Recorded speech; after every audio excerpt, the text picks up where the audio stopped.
bienvenidas, bienvenidos. Es un gusto que nos puedan acompañar en este webinario gratuito que IntelliJuris tiene para ustedes. Y sin lugar a dudas, es un gran día, es un gran martes en la tarde para poder platicar con dos personas brillantes, dos profesores extraordinariamente conocedores de la situación en nuestro país. Bienvenidas, bienvenidos de nuevo a este escenario, a esta conversación con IntelliJuris. Nuestros profesores son ampliamente conocidos en el mundo jurídico y más allá. Su relevancia en sus opiniones, en sus escritos, en la prensa, en sus clases, en sus libros, está más allá de toda duda. Y en esta ocasión, IntelliJuris les ha pedido que platiquen sobre el futuro de la jurisprudencia. No les robaré más de un minuto solo para agradecerles, lo haré solo para agradecerles su presencia y para invitarlos a que puedan sumarse a la maestría de IntelliJuris, que en septiembre, el 9 de septiembre, iniciará su segunda generación. Y las dos personas que platicarán hoy con nosotros, los dos ponentes del día de hoy, son profesores de esa maestría. El profesor José Ramón Cosío es uno de los primeros profesores del primer cuatrimestre de nuestra maestría, y el profesor Sergio López Ayón es el profesor que cierra el ciclo de la maestría al término de los 5 cuatrimestres. En ese sentido, les agradezco a todas y a todos que hayan dedicado parte de su tarde, parte de su martes, a discutir junto con dos brillantes profesores de nuestra maestría estos temas importantes como el futuro de la jurisprudencia, y colocaré en el chat de esta sesión de Zoom para todas aquellas personas que estén interesadas en ello la dirección del folleto, del brochure de la maestría para que puedan saber más. Y simplemente, antes de ceder el uso de la palabra al doctor Sergio López Ayón, decirles no se pierdan la oportunidad de inscribirse a la maestría segunda generación con un 20% de descuento en el marco de el hot sale. Dicho esto, muchas gracias, bienvenidos, y doctor Sergio López Ayón, le paso el micrófono. Gracias, Luis. Buenas noches a todos los que nos acompañan, a todas las que nos acompañan. Pues nos han pedido que conversemos sobre la jurisprudencia, el futuro de la jurisprudencia, para ser más exactos. Y en esta charla que voy a tener con José Ramón Cosío, lo primero que le preguntaría es, la jurisprudencia es un concepto que tiene muchos significados, ¿sí? Uno se refiere desde ciencia del derecho hasta muchas otras cosas. ¿Qué debemos entender? ¿Qué vamos a entender por jurisprudencia esta noche en esta charla? Bueno, primero que nada, muchas gracias, querido Sergio, por la oportunidad de conversar contigo sobre este tema que me parece central. También a Luis Enrique por la invitación para estar aquí, la presentación, y también a quienes están interesados en la maestría que IntelliJuris ya está impartiendo desde hace tiempo, en la que efectivamente yo tengo el gusto, como tú, de ser profesor. A ver, tú lo decías muy bien, jurisprudencia en casi todo el mundo lo que se entiende es la ciencia del derecho, efectivamente, jurisprudence, la manera en que los prudentes dictan el derecho, tiene una acepción del derecho romano, no me voy a meter en esas historias tan lejanas, pero sí es bien interesante entender que durante prácticamente toda la historia se ha llamado así jurisprudencia, la ciencia del derecho. Inclusive la Facultad de Derecho de la Universidad Nacional Autónoma de México, antes de ser facultad, antes de que tuviera los doctorados, etcétera, pues se llamaba así, Escuela Nacional de Jurisprudencia, que me parece que era un nombre muy adecuado. Entonces, aquí hay una idea de la jurisprudencia como ciencia del derecho, comprensión. Pero en nuestro país, desde el siglo XIX, no entendemos o entendemos al mismo tiempo que ciencia del derecho las decisiones que dictan que dictan los tribunales, las decisiones de los juzgadores interpretando el derecho. Y esta es, digamos, la acepción a la que nos vamos a referir el día de hoy. Esto en otros países le llaman precedentes judiciales, le llaman case law, le llaman de distintas formas, pero en México se llama así. Este conjunto de interpretaciones no es lo mismo que sentencia, seguramente lo vamos a conversar en un momento, pero son este conjunto de interpretaciones que los tribunales ciertos tribunales, en ciertos casos, con ciertas condiciones procesales y orgánicas, establecen interpretando pues al propio derecho. A eso es a lo que nos vamos a referir, mi querido Sergio. Perfecto, bien. Planteado esto, tú hiciste referencia a que en realidad es en el siglo XIX y es al final del siglo XIX cuando este concepto en México, digamos, se va a entender que la jurisprudencia es una fuente del derecho, ¿no? Y que es a partir de las decisiones de los tribunales. Ahora bien, ¿cómo evoluciona esta idea de jurisprudencia vinculatoria, obligatoria? Porque en todo caso es muy distinta a lo que sucede en otros sistemas jurídicos como Estados Unidos, ¿no? O incluso otros de América Latina. ¿Cómo se va formando esta idea de eh, decisiones que van a ser obligatorias para por lo menos una parte de los tribunales federales en materia de la Suprema Corte de Justicia? Y también esto se replica un poco en los estados, entiendo. Bueno, mira, yo la impresión que tengo, y este es un fenómeno que no hemos estudiado mucho, es que en la segunda parte del siglo XIX, nuestro, desde luego, con la codificación y sobre todo después con de la derrota del imperio, en México se empieza a utilizar muchísimo derecho estadounidense. Algo de derecho inglés, déjame decirlo así, autores ingleses, pero sobre todo derecho estadounidense. Si uno ve las obras de Vallarta, de Iglesias, de Velasco, de cualquiera de los juristas importantes, uno puede darse cuenta que conocían mucho, mucho derecho estadounidense. Si va a una bibliotecas antiguas, por ejemplo, la de la Suprema Corte, que tiene un fondo documental bien interesante, hay una gran cantidad de libros estadounidenses sobre no solo derecho constitucional, sino sobre minas, sobre derechos de propiedad, en fin, hay una gran cantidad de elementos. Entonces, yo creo que ese es un momento en el que al darse la Constitución de 57, al irse creando, recreando los tribunales, al empezar el movimiento codificador en nuestro país, ahí alrededor de la década de los 70, pero desde luego hay antecedentes, hay pensamientos sobre esto, yo la impresión que tengo es que se dieron cuenta que hacía falta tomar estas ideas para efectos de la jurisprudencia, para efectos de que los tribunales del país pudieran seguir lo que en otros países, insisto, y tú lo sabes muy, muy bien, Sí. son los precedentes. Es decir, no cada vez que venga un nuevo caso o venga un caso a un tribunal, el tribunal va a resolver lo que le vaya apareciendo.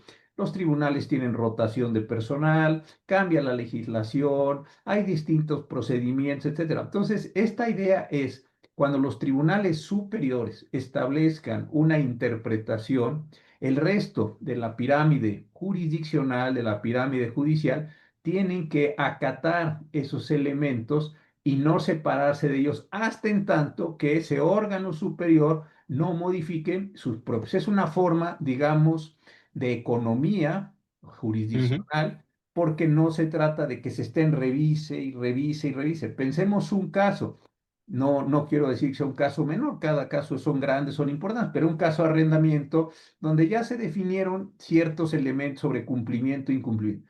Cada vez que venga un juicio de los muchos de arrendamiento o un juicio en el siglo XIX que sea nuevo, ese juzgador va a decir, ¿qué se tratará? ¿Qué será esto? ¿Qué será? No, señor, usted acate esos precedentes judiciales y vaya generando una doctrina donde hay un cierto nivel, no totalmente, porque no todos los casos son iguales, pero un cierto nivel de precedentes y de revisión.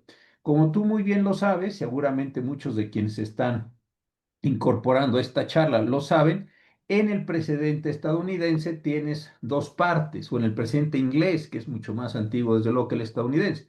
Tienes la parte que se llama la ratio decidendi, que son los elementos mediante los cuales se fija un punto de derecho, se fija el punto doctrinal, se fija el punto que le importa al tribunal, y lo otro que se llama la obiter dicta, que son pues un conjunto de razones que pueden ser importantes para ese caso, pero que no necesariamente está fijando esta condición normativa. Por ejemplo, en el caso del arrendamiento que yo decía, bueno, si son bienes raíces, y los dos desde luego, y son urbanos también desde luego, bueno, pues a lo mejor el punto ya es cuáles son las características del contrato, del pago, del no pago. A lo mejor uno es un departamento, a lo mejor el otro es una casa, a lo mejor, sí, sí, pero lo que está importando es el punto decisivo. Y esa es la ratio decidendi, los demás elementos son el obiter dicta. En México tuvimos una muy peculiar comprensión Exacto. de De estos eso. elementos, el mucho por el gran jurista Vallarta, Ignacio Luis Vallarta, pero ahí hay un tema que seguramente ahora exploraremos.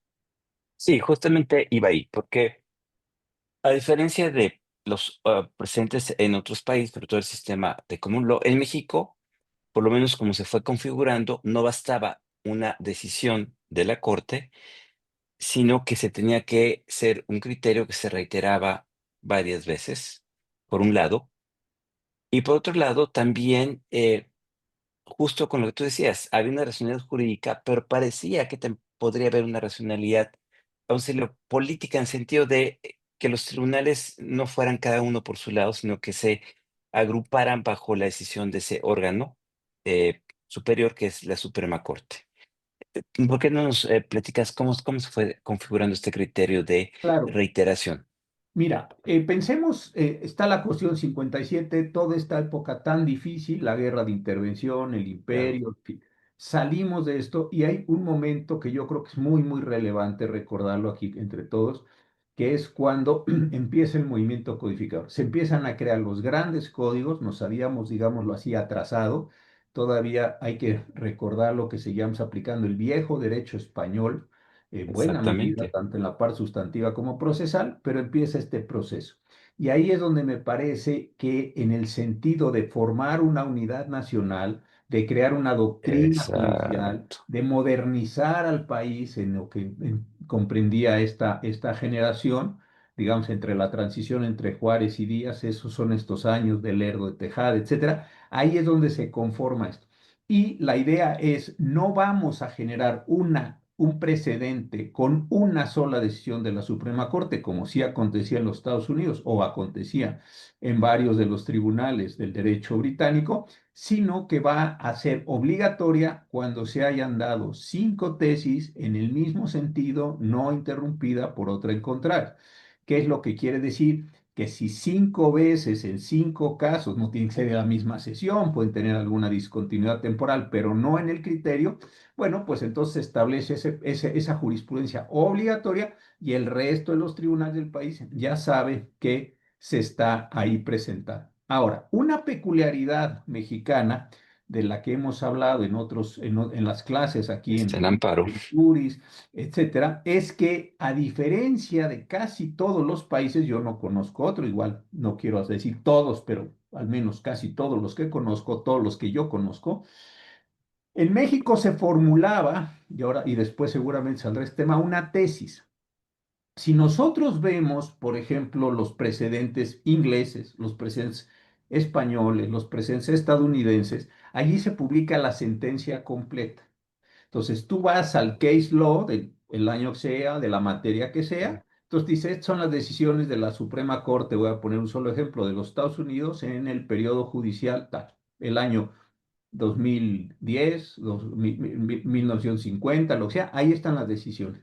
Y lo que hacen los justice ahí es publicar la sentencia después de que se han hecho los ajustes, etcétera, los votos particulares.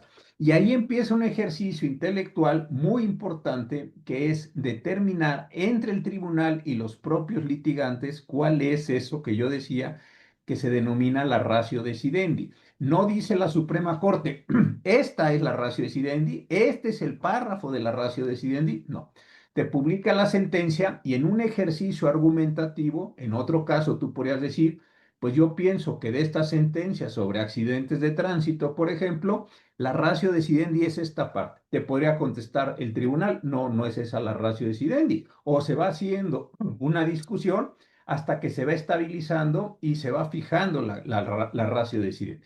En México sabemos que esto no es así. En México, los propios integrantes de los órganos que tienen la capacidad para establecer el precedente extraen de la propia sentencia lo que consideran que es esa parte de ratio decidendi y la publican en forma de tesis. Se pone, como todos sabemos, un rubro auto de formal prisión, requisitos de, o contratos traslativos de dominio, elementos de, lo que sea, como rubro, y luego se pone esos elementos, insisto, que para la Corte hay raciocinio. Entonces, ahí se acorta muchísimo, digamos, el trayecto, el trámite de discusión y de comprensión.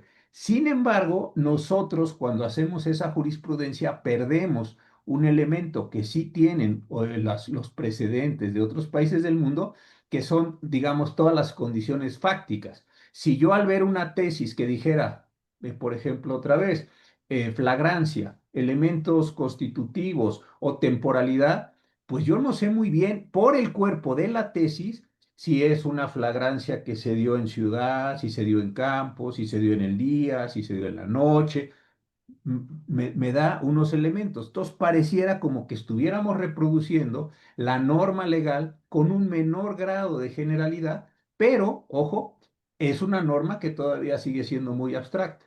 A diferencia de eso, si yo en este momento estuviera dialogando en una clase de Common Law o en una clase de lo que fuera, de Case Law, pues yo diría, ah, vamos a distinguir, porque este precedente se refiere a esto, es federal, este es local, este es de día, este es de noche, yo qué sé, muchas contingencias. Eso no lo tenemos nosotros y eso sí que es bien interesante y ha tenido una evolución con el pasar de los años. Pero ahorita vamos a hablar de la evolución justamente, y además una idea para quienes nos escuchan. Creo que para hablar del futuro tenemos que entender el pasado, tenemos que entender bien cómo se conforma y eso nos va a permitir entender hacia el final de esa plática que nos preocupa en el futuro la jurisprudencia. Ahora, ya lo dijiste, es final del siglo XIX, en México se moderniza jurídicamente, se publican los códigos, se crea la Suprema, bueno, la Suprema Corte ya existía, pero consolida esta idea de jurisprudencia con estas características peculiares que tiene México. Y digamos, de 1872 hacia adelante se va conformando esto. Pero luego llega el movimiento revolucionario y la Constitución de 1917. Eh, y es un momento de fracturas y de continuidades muy peculiar el que tenemos en Sí. México, ¿no? Porque de hecho la Constitución de 17 es la de 57 reformada, es decir, entonces, y los códigos se siguieron aplicando y eran los mismos códigos, cambian hasta 31, 32, ¿no?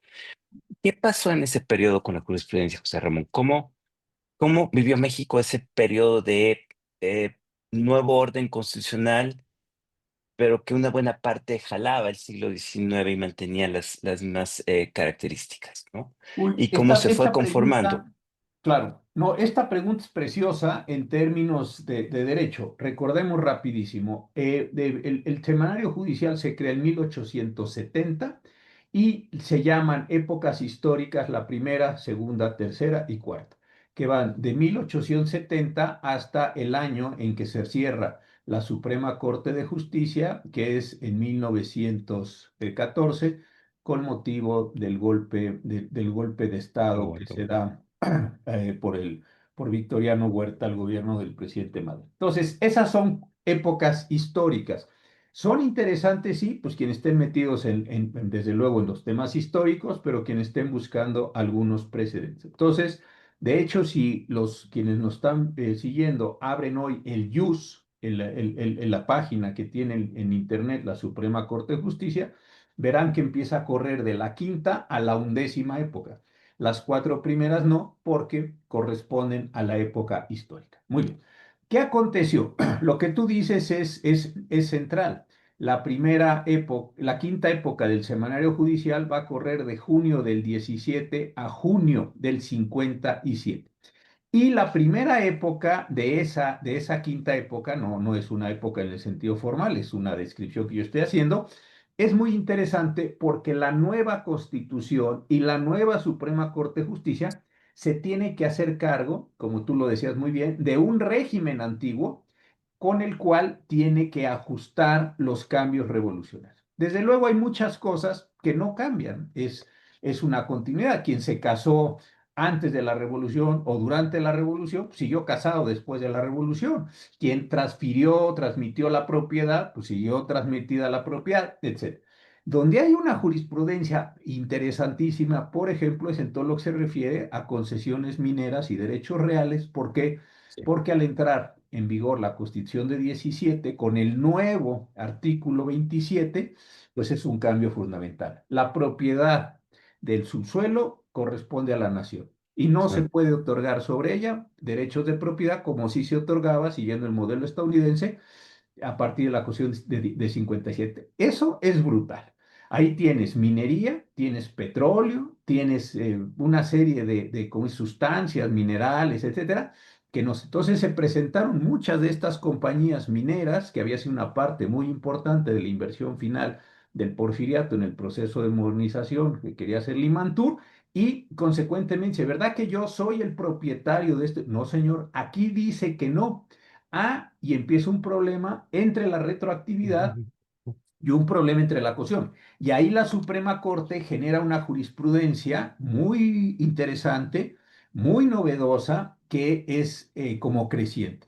Si uno se fija en las primeras tesis, son peculiares, porque las primeras tesis, esta concentración de lo que yo decía, rubro más cuerpo, por ejemplo, hay algunas que la podrán ver que dice, la Constitución de 57 dejó de estar en vigor y hoy está en vigor la Constitución de 17. Claro, cuando uno la lee dice, oiga, pero ¿eso qué explica? No, explica en el contexto del caso, pero claro, como no vemos el caso completo, sino solo el enunciado, parece una tontera, pero no lo es, porque lo que le están diciendo seguramente a alguien que quería ejercer su concesión minera o que quería apropiarse directamente y extraer directamente los recursos del subsuelo o del agua, se presenta ese problema. Entonces ahí hay un cambio bien interesante. Otro que es también muy interesante, por ejemplo, es en materia de lo que todos hoy conocemos, que está en la fracción cuarta del artículo 31 en materia de impuestos. Las primeras tesis de la Corte decían,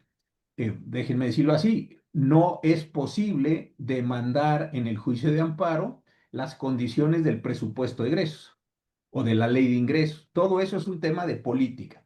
Lo voy a decir en un lenguaje que, claro, no lo dijo la Corte, pero es como si hubiera dicho, a usted no le gustan los impuestos, pues ¿para qué votó al partido que votó? Vote mejor la próxima vez o vote por alguien. Eso en un comienzo decía, esto no es, y eso es una tesis desde Vallarta. Con el tiempo, después de los años 20, se empieza a transformar y se empieza a generar ya una idea de que los principios de equidad, legalidad y destino a gasto público que están en la fracción cuarta del 31 sí pueden ser reclamados mediante el amparo. Y un último ejemplo que yo cuando estuve ahí en la Suprema Corte los 15 años como ministro, me parecía importantísimo. Todos recordamos que los años 20 finales, los años 30, en este periodo del maximato, el gobierno de la parte de Obregón, pero Ah, sobre todo Calles y el maximato, calles. se emitieron todos los códigos, muchos de ellos están en vigor. El código civil, el código de procedimientos, el código penal, etcétera. La jurisprudencia de esos años es buenísima. ¿Por qué? Porque ahí se definió título de crédito, pagaré, una gran cantidad de cosas que me parece que los ministros de entonces, que estaban muy bien formados en lo que hoy llamamos legalidad, establecieron como precedentes. Pero entonces, esa jurisprudencia a la que tú te refieres, querido Sergio, es una jurisprudencia que corre entonces de junio del 17 a junio del 57 y es una jurisprudencia muy rica desde mi punto de vista en todos estos temas de legalidad. Ahora, un punto interesante. En esos años de junio de 17 a junio del 57, ojo, la Corte empezó con 9 ministros, en 1928 cambió a 16, en 1934 cambió a 21, en 1950 creó pasaron a 26 ministros, ¿sí? No es una época estática, sino que se van agregando órganos. Y en 1950 se crean los tribunales colegiados, Colegiados. ahí donde justamente hay el cambio de la quinta época para darle cabida a la jurisprudencia que estaban creando los recién instalados tribunales colegiados de circuito. Entonces, es una época larga, son 40 años de jurisprudencia donde se pasa de 9 a 26 ministros, se crean los colegiados y hay algunos cambios importantes, no así increíblemente amplios, pero sí algunos cambios importantes en todo lo que tiene que ver eh, con el amparo. Está el amparo agrario, en fin, varias cosas que podemos conversar, pero todo eso me parece que sí es una época, desde mi punto de vista, muy rica en los temas de legalidad. Ahora bien, te voy a hacer dos preguntas porque una viene del público. Es decir, ¿cómo se determinaba un cambio de época, no? ¿Qué determinaba que pasáramos de la quinta a la sexta, a la séptima, a la octava, novena, en fin?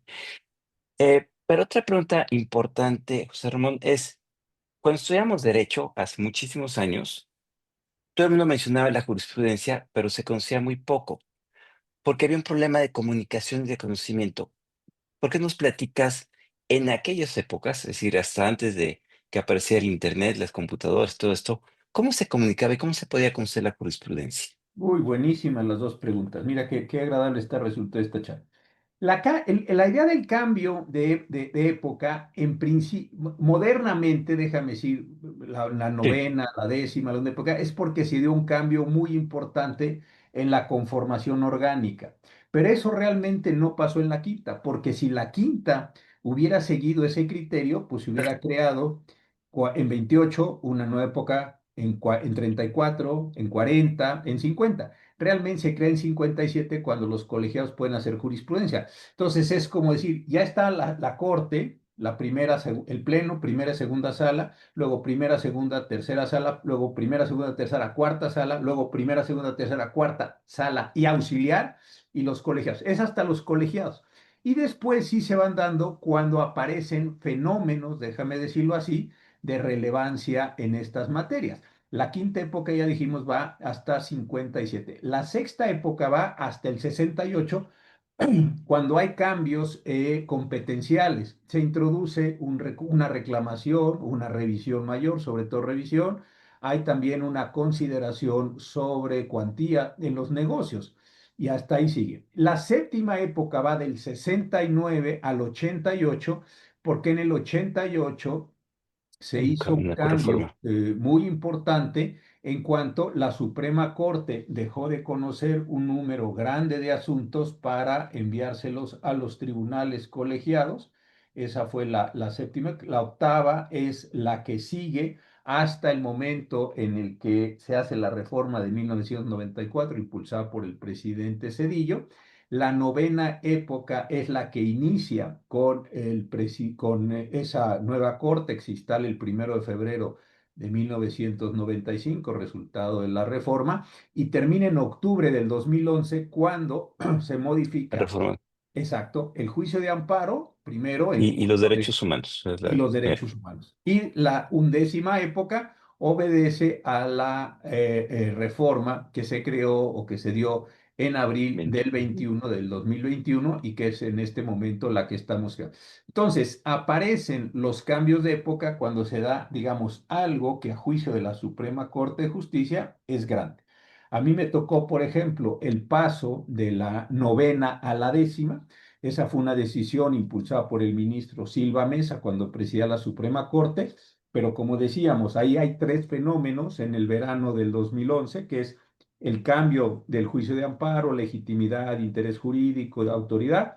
El artículo primero que tú decías que es esta importantísima transformación y la sentencia Radilla que se dio en julio de ese mismo año, del 2011. Entonces el ministro Silva Mesa propuso al Pleno y aprobamos todos que era tan grande lo que habíamos visto que merecía una época. Ujú. Ahora, nada más para adelantar, en el cambio que se va a dar ahora en el mes de septiembre con los nuevos integrantes, yo estoy pues prácticamente seguro que van a intentar o van a tener que hacer una nueva época porque van a desaparecer las dos salas, en fin, cambió el número de integrantes y además en términos simbólicos me parece que eso se va a dar. Luego lo que tú planteas es una pregunta que hoy, sobre todo al público joven, pues le debe parecer como lo más extraño del mundo.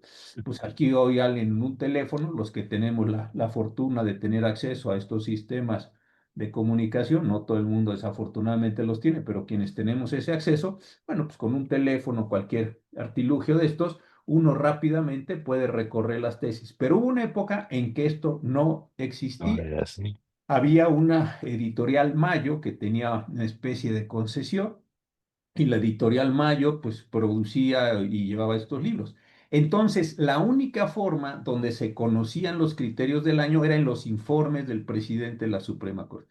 Por eso los informes eran tan importantes y tan perseguidos. Salía una Ujú. especie de folletito, así, no era un libro así, y ahí estaba todas las tesis. Entonces los magistrados pues tenían que hacer eso. Y claro, era difícil que la Suprema Corte estuviera sancionando a sus jueces y magistrados cuando la propia Corte no podía generarles ese trabajo.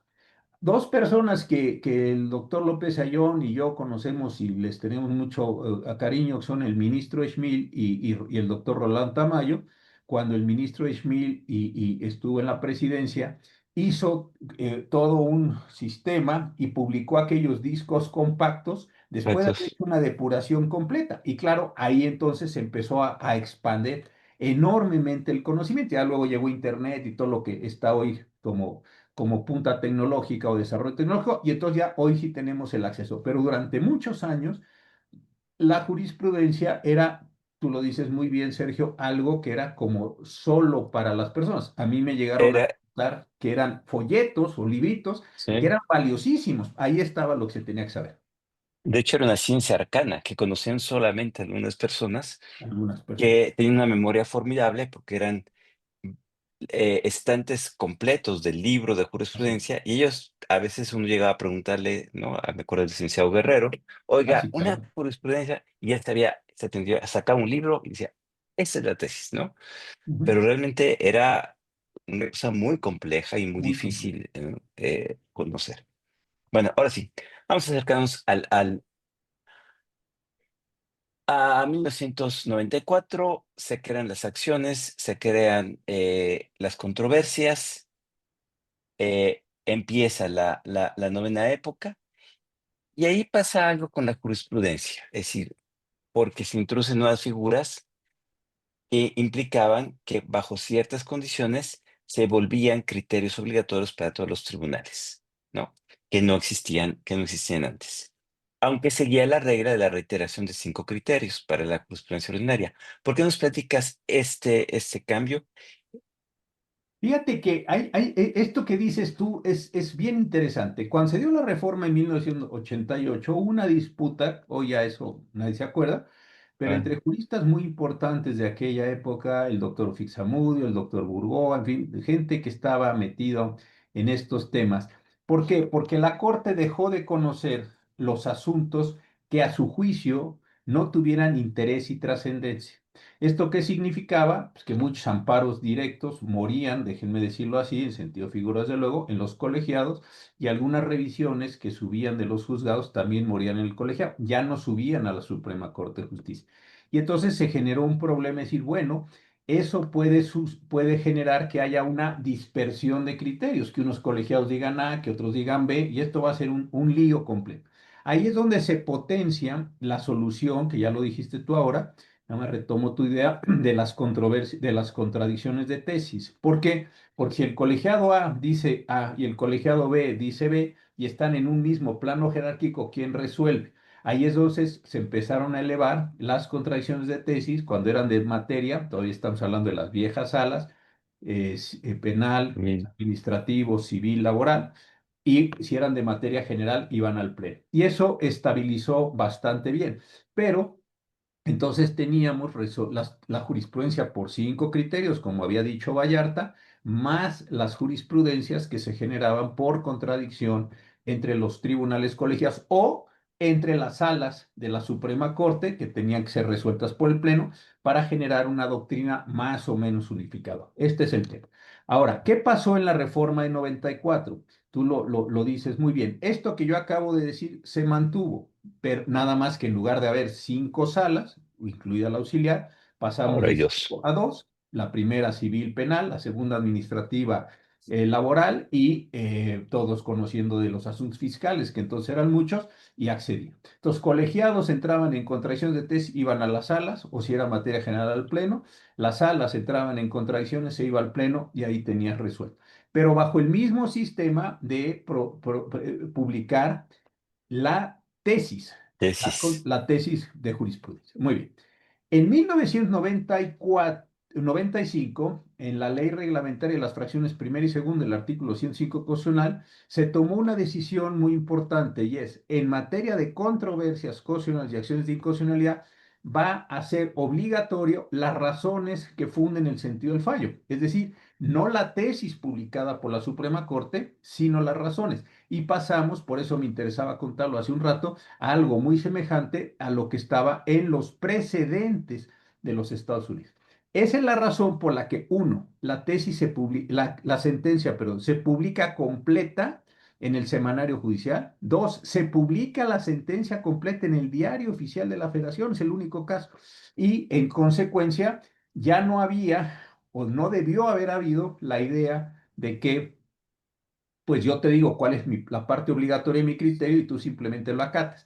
Claro, en ese momento, por la inercia de los años, de las décadas, la Corte siguió haciendo tesis respecto de controversias constitucionales y acciones de inconstitucionalidad. Luego vino una discusión, eso se superó y la Corte ya dejó de hacer tesis y simplemente presentó un sílabus para poder identificar, pero es cosa distinta, y se publicaban las sentencias Completas. completas. Y entonces empezó este juego de las cuestiones. Entonces, digamos, después de 1994, tú tenías jurisprudencia por reiteración, jurisprudencia por Por contracción. contradicción y precedentes cuando hubiera 8 votos. Y lo interesante de este caso es que las sentencias por reiteración, pues tenías que tener 5 aplicaciones.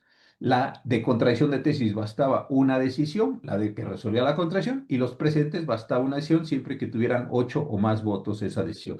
Y así es como se fue conformando este nuevo modelo de resolución de asuntos. Y que se mantiene durante la novena y la décima época, más o menos bajo los mismos criterios, ¿no? Entendiendo además que el paso de la novena a la décima implica una nueva manera de entender la Constitución, los derechos y muchas otras cosas, ¿no? Es decir, ahí hay un cambio muy fundamental, no en la jurisprudencia, sino en la forma de entender y las decisiones de los tribunales, que genera, en mi opinión, un mayor volumen de contradicciones Sí. y de casos, pues, que van generando. Sí, ahí Ahora, el único cambio interesante, sí, cerrando esto, tú lo conoces sí, sí, perfectamente, sí. es los plenos de circuito.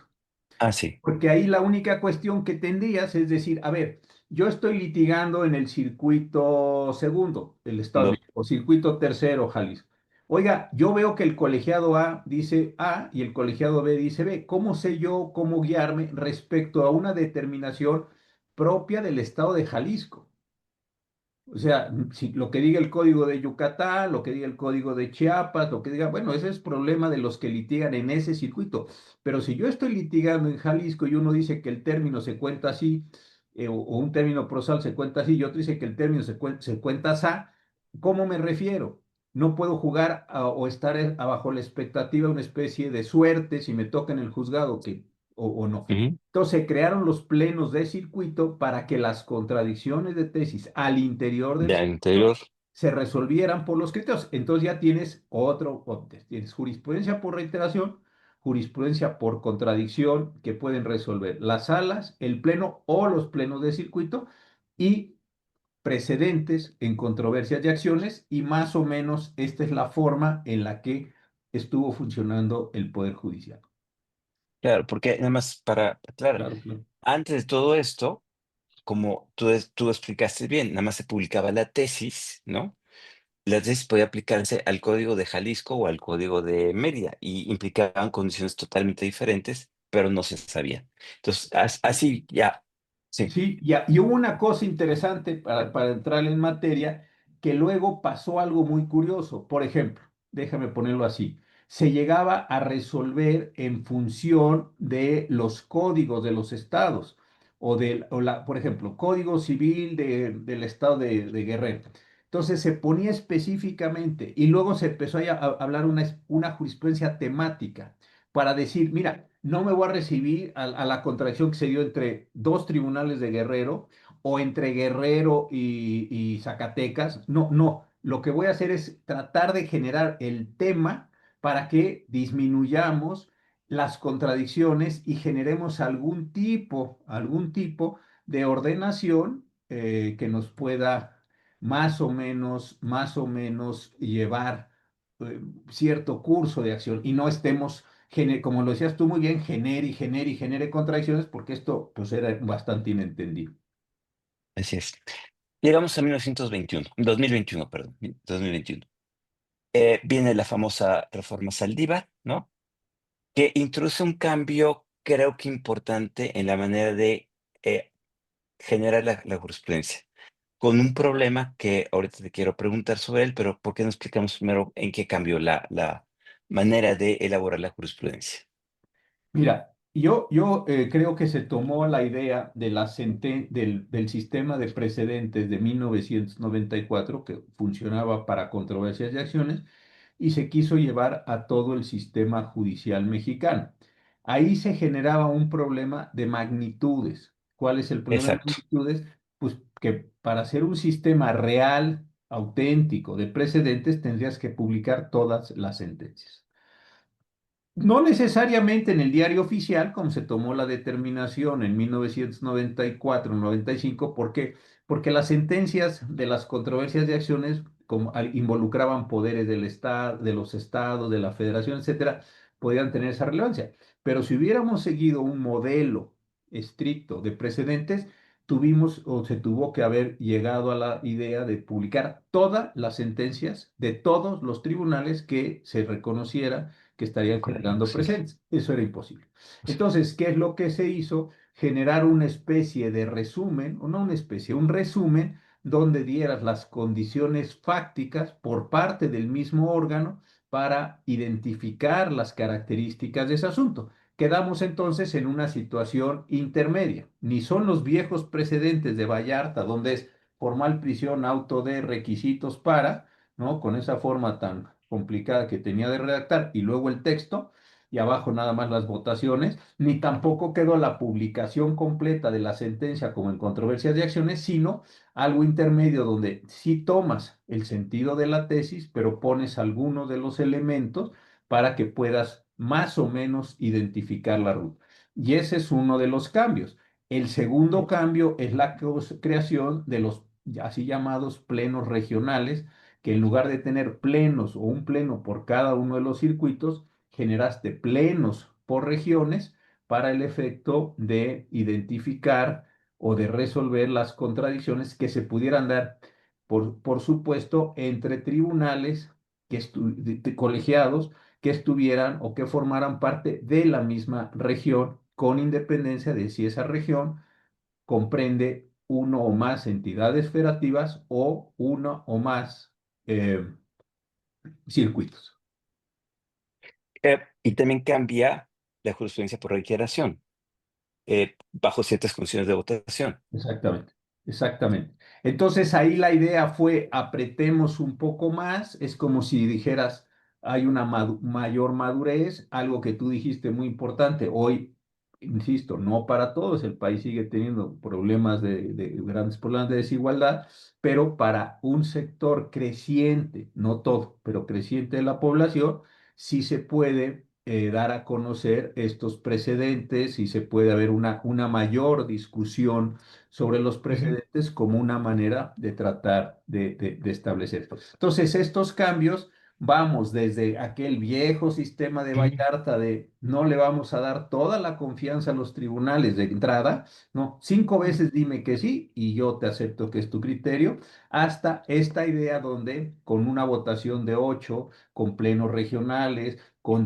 unas decisiones únicas, etcétera, ya empiezas a tratar de piramidar el sistema judicial para, insisto, no estar reiterando y no estar generando problemas sobre algo que ya fue definido por las instancias judiciales superiores.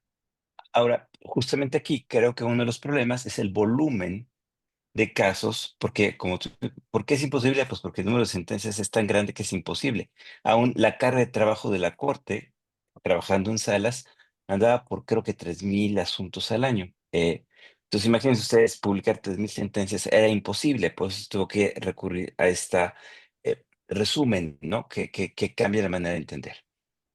Ahora bien, Yo, llegamos yo ya a cuando salí dos, de la sí, corte, nada más esta magnitud les va a ser muy interesante. Yo cuando salí, sí, es tradición en la corte dar un discurso de despedida, yo no me puse a ver una por una, pero tomando los promedios de los 15 informes de los presidentes de la corte, de los asuntos del pleno, más los asuntos de sala, suponiendo que yo hubiera participado en todos, a lo mejor falté a una sesión, pero en promedio, así tirando números grandes, yo casi participé en la resolución de 50,000 casos claro. en pleno y en sala de toda naturaleza durante 15 años. Entonces saquen el promedio y eso más o menos les da las magnitudes. Hubiera sido imposible.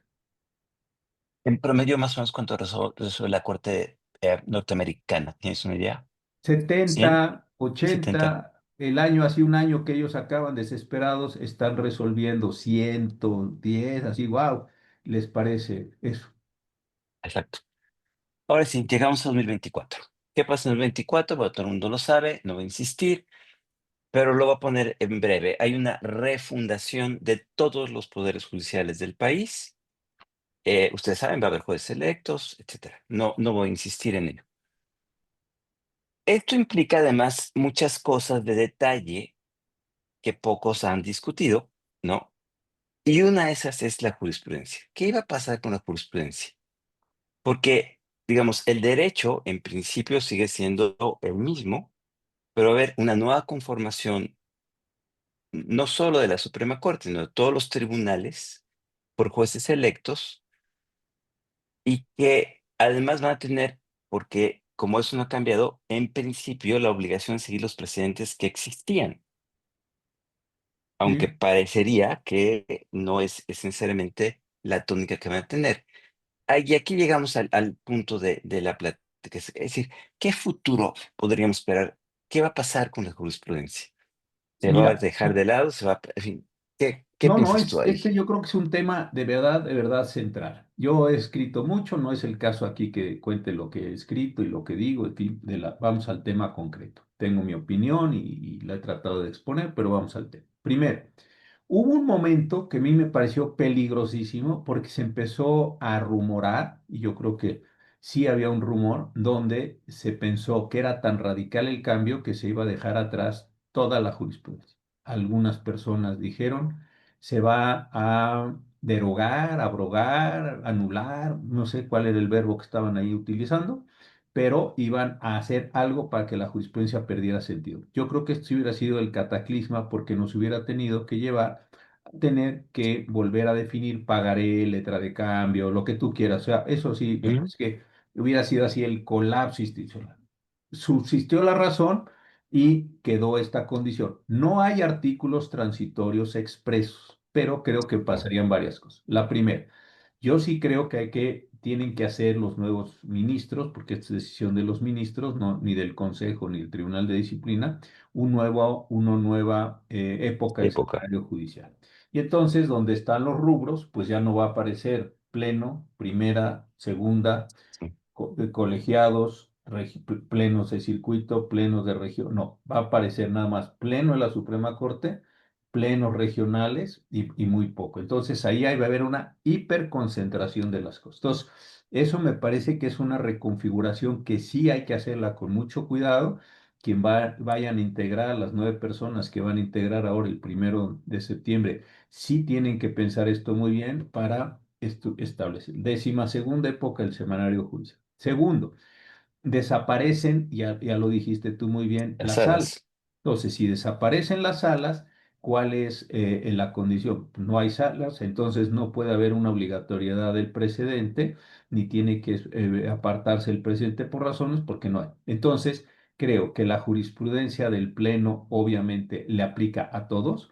La jurisprudencia de las salas entiendo que en principio le aplica al resto de los órganos del Poder Judicial de la Federación que no sean el Pleno de la Suprema Corte de Justicia, y así es como se va a ir dando este escalamiento. Hay un criterio antiguo, importantísimo, yo voté en contra, pero había un criterio importante, te acordarás, querido Sergio, que se escribió un artículo, lo escribí con Roberto Lara Chagoyán, que también es profesor muy querido de esta maestría, con Roberto sobre el sentido de que los tribunales colegiados o los plenos no podían apartarse de la decisión que hubiera tomado un órgano superior en jurisprudencia. Entonces, pensemos el caso, yo integraba un colegiado junto contigo y alguna otra persona y de repente veíamos una sentencia que no nos parecía adecuada, que no comprendía bien el tema, etcétera. Bueno, pues nosotros no podíamos ni plantearle cuestión a la Corte ni desacatar y se generaron algunos casos de responsabilidad sobre esos asuntos. Entonces, aquí la cuestión que va a ser también interesante definir es, ¿qué pasa si tienes un tribunal colegiado que desacata una jurisprudencia de las salas, de las actuales salas, la primera y la segunda, diciendo, pues a mí me Ya parece, no esa existen. sala, exacto, o esa sala ya no existe, ¿y para qué hacemos? O dos, qué mal resolví esa sala y yo voy a resolver otra cosa porque a mí me parece mucho más inteligente mi criterio. Cualquiera que sea de las dos cosas, va a generar un tema que yo diría, hay que preverlo para no sancionar a jueces y magistrados que legítimamente crean, no estoy hablando de trampas ni de tonterías de estas, que legítimamente crean que se tienen que apartar porque no existe el órgano o que al no existir el órgano, sí le pueden controvertir el criterio o que simple y sencillamente no les parezca. Todas esas cosas sí me parece que pueden dar lugar, porque si no se aclara, podría ser una causa, espero que no lo sea, donde el Tribunal de Disciplina asuma por una parte que esa jurisprudencia es obligatoria y asuma por otra parte que la debió haber acatado. Entonces yo creo que al hacerse las reglas de la jurisprudencia, que todo esto tiene que quedar bien establecido y eso me parece que van a ser cambios que se van a tener que hacer a la ley de amparo en el periodo ordinario de sesiones que se va el año que entra, se tendrían que hacer todas estas cosas para evitar problemas. Yo en principio creo que la jurisprudencia anterior del Pleno sigue rigiendo, porque no han cambiado, tú lo decías muy bien, la materia. Si tienes una jurisprudencia sobre derecho a la salud, o un precedente sobre el derecho, no se entendería por qué la nueva Corte diría, pues a mí lo pueden hacer, pero no se entendería que toda la jurisprudencia, sino la tendrías que ir modificando. Segundo, que la de la sala sigue teniendo validez o Sí, vigencia, como lo queramos decir, y sobre eso se iría estableciendo hacia abajo. Ahora bien, ya para concluir, también disminuyó el número de ministros, ¿no? Y yo creo que también va a cambiar la dinámica de la Corte, porque por lo menos en los próximos años difícilmente habrá controversias y acciones. Es decir, porque las minorías legislativas no tienen el número suficiente para hacerlo. También desaparecieron los organismos autónomos. Entonces, básicamente la Corte va a estar concentrada en cuestiones, ah, no lo que sí, sí, pero va a volver a ser un poco la Corte de antes, ¿no? Va a ser un poco una Corte de casación, pero con unas facultades de jurisprudencia que no son las de una Corte de casación, ¿no? Mira, O no lo cómo había ves tú. pensado, pero no lo había pensado porque coincido contigo plenamente. Del lado de las controversias, con, a ver, una de las razones por las que se establecieron las controversias, y está ahí dicho en los discursos del presidente Cedillo y etcétera, y después en el discurso toma de posición, etcétera, es justamente porque se está dando un pluralismo político.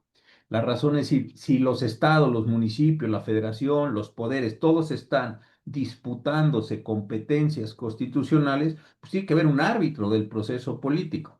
Y ese Claro, árbitro del proceso político es la Corte. Pero si como estamos viendo o existe esta gran posibilidad de que se empiecen a reducir los espacios de la publicidad del pluralismo político, bueno, pues entonces se acabarían o se minimizarían o se reducirían todos estos temas. Por otro lado, lo dices tú muy bien, las comisiones de derechos humanos de los estados están muy atrapadas, no se están alcanzando los umbrales del 33%, los partidos políticos tienen su materia. Entonces es muy probable que se vuelva una corte que resuelva amparos. Una persona que está siguiéndonos, gracias por la pregunta, dice que qué es casación, es resolver, déjenme ponerlo así para no, para abreviar, conforme a lo que dispone el artículo 14 de la Constitución, emplazamiento, formalidades esenciales del procedimiento, pruebas, alegatos, etcétera. Es decir, que no se revise contra la cuestión en su totalidad, sino que lo que se esté revisando son las características del debido proceso. legalidad, Ponerlo así, exacto. con esto. Entonces, el problema, y tú lo planteas muy bien, puede ser que lo que tengas es una corte que esté resolviendo problemas de debido proceso, Legalidad. de legalidad, no son menores, pero creo que pueden estar eso. Aún así, yo no sé si han hecho la cuenta, yo mi cálculo, con lo que he platicado algunos amigos, es que creemos que la Corte, cuando lleguen los ministros, puede andar en el orden de los 1,000 asuntos. La ministra Loretta Ortiz dijo el otro día que ella calculaba 800. Vamos a pensar que fueran 800.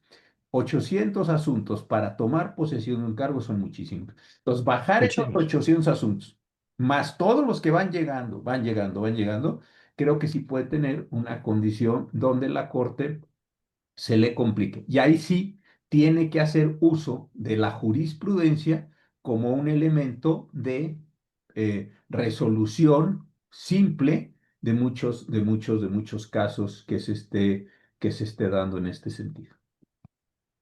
Bien, pues llegamos ya al final de la plática, José Ramón. Muchas No, gracias. padrísima, Muchas padrísima. gracias a todos los que nos han participado, han enviado preguntas, nos han estado escuchando. Y Luis, te dejo la parte final para que despidas el programa. Gracias. Pues, como dice el doctor Cosío, padrísimo, en realidad una hora que se pasó rapidísimo y yo solo invito a las personas que nos acompañaron el día de hoy que si esto se puede en una conversación abierta a todo el público, donde en redes sociales nos acompañaron más de 100 personas, más Zoom, pues imagínense lo que se podrá tener con profesores de este calibre en un grupo, en una clase de maestría. Y en ese sentido, por favor, no pierdan la oportunidad de inscribirse a la segunda generación de la maestría de IntelliJuris, donde podrán tener, entre otros profesores, a las dos personas que nos acompañaron el día de hoy y a otros muchos expertos. He puesto en la caja de Chat. texto, en el chat de esta sesión de Zoom, el brochure de la maestría en Derecho, Regulación y Gobernanza Democrática, para que ustedes puedan tomar la decisión de inscribirse y, bueno, aprovechar el descuento que en el marco del hot sale en este momento está vigente del 20%. Entonces, pues nada, agradecerle, doctor José Ramón Cosío, doctor Sergio López Ayón, una plática interesante, amena, ágil, absolutamente actual y, pues sin lugar a dudas, para las personas que quieran más, que se den cuenta que hoy estudiar derecho es mucho más importante que hace 20 años o hace 30 años por lo que viene, por el futuro, pues la maestría de IntelliJuris, la maestría en Derecho, Regulación y Gobernanza Democrática, segunda generación, tiene a estos y otros profesores de este calibre. Muchísimas gracias, Sergio. Muchísimas gracias, doctor Cosío. Muchas gracias a todas y a todos los que nos acompañaron.